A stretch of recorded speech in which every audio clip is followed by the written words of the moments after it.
Hey, what's up? My name is Andrew and I'm starting a new channel called Andrew's Album Art where we take a look at the visual art behind some famous records.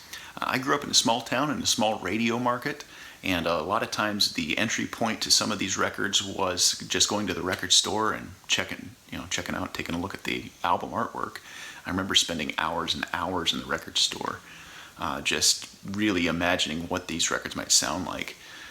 Today we're going to review 1979's Breakfast in America by the band Supertramp. This record is brilliant. It's the band's sixth album. They sold over 20 million copies. It's got hits like the title track Breakfast in America, the logical song Take the Long Way Home, and my personal favorite Goodbye Stranger. This record is brilliant front to back. It's cohesive, it's dynamic, and if for some reason you have never heard it, do yourself a favor and check it out. Breakfast in America won the 1980 Grammy for Best Packaging, beating out the Rolling Stones and Led Zeppelin. The front cover concept was created by Mike Dowd, and if you are a fan of rock and roll, you've seen this guy's work for Led Zeppelin, Peter Frampton, Humble Pie, and a bunch of other bands. I think he's got over 120 albums to his name.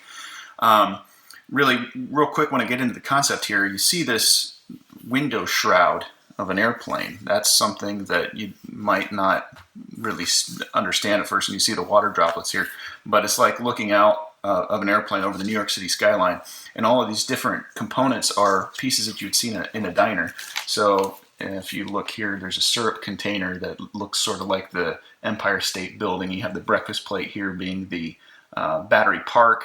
I'm not really sure what these are here, but maybe they're milk boxes that make up the Twin Towers here. And then you have this actress, which they named Libby. Her name is actually Kate Murtaugh, and she went on tour and announced the band as they came on stage for this tour. And she's depicted here as the Statue of Liberty holding up a glass of orange juice in lieu of a torch. So I thought that's just brilliant.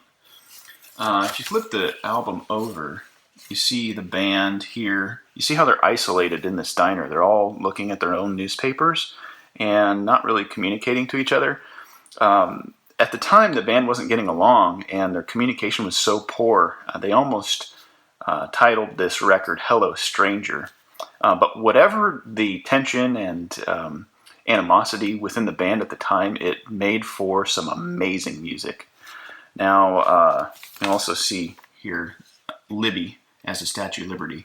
Now, conspiracy theory alert here. There's this crazy conspiracy theory out there that I don't ascribe to whatsoever, but wanted to point it out to make sure that everybody knew that I did my homework.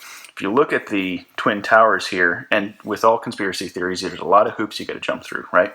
So you have the Twin Towers here.